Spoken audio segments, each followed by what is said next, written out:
ఏ issue అయితే Balakrishna building నుంచి అప్పుడు జరిగిందో ప్రభాస్కు నాకు సంబంధం ఉంది అని, అదే ఇష్యూని గత 5 సంవత్సరాలలో మీ సైతాన్ సైన్యం మీ సోషల్ మీడియాలో మీరు వాడుకోలేదా? నేను ఏ రోజైతే కేసు పెట్టానో,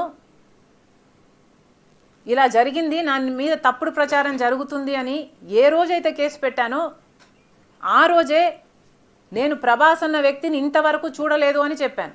ఈ రోజుటికి కూడా నాకు ప్రభాస్ అంటే ఎవడో తెలియదు. ఈ రోజుటికి కూడా చెప్తున్నా, ఆ రోజు ప్రమాణం చేశా నా బిడ్డల మీద నాకు సంబంధం లేదు ఆయనతో అని. ఈ రోజు మళ్ళీ చేయడానికి కూడా చెప్తున్నా, నాకు సంబంధం లేదు ఆయనతో. నా బిడ్డల మీద ప్రమాణం చేసి చెప్తున్నా. జగన్మోహన్ రెడ్డి గారికి ఇవన్నీ తెలిసి కూడా నాకు క్యారెక్టర్ లేనట్టు, నాకు ఆయనతో సంబంధం ఉన్నట్టు గత 5 సంవత్సరాలలో మీ సైతాన్ సైన్యం చేత ప్రాపగండా చేయించలేదా? మీకా చెల్లెల మీద ప్రేమ ఉన్నది, సిగ్గుండాలి కదా.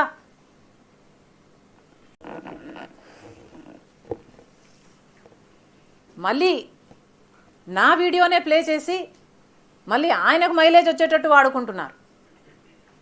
అంటే నా వీడియో పనికొస్తుందన్నా మీరు వాడేసుకుంటారు. సో మీరు చెల్లెల్ని వాడేసుకుంటారు, మీరు తల్లి మీద కేసైనా పెడతారు, మీరు నాన్న పేరుని సిబిఐ ఛార్జ్ షీట్లో అయినా చేర్పిస్తారు. మీరు ఏమైనా చేయగలరు, మీకు మీరే సాటి సార్.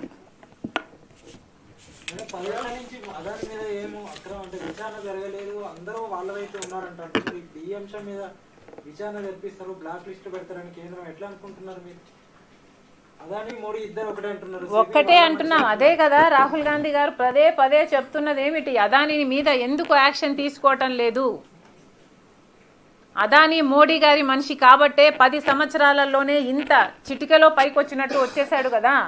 ఇది అన్యాయం కదా, ఎంక్వైరీ జరగాలి కదా. మన ఏజెన్సీలు ఆయన అవినీతిని కనుక్కొని ఉండాల్సింది కదా.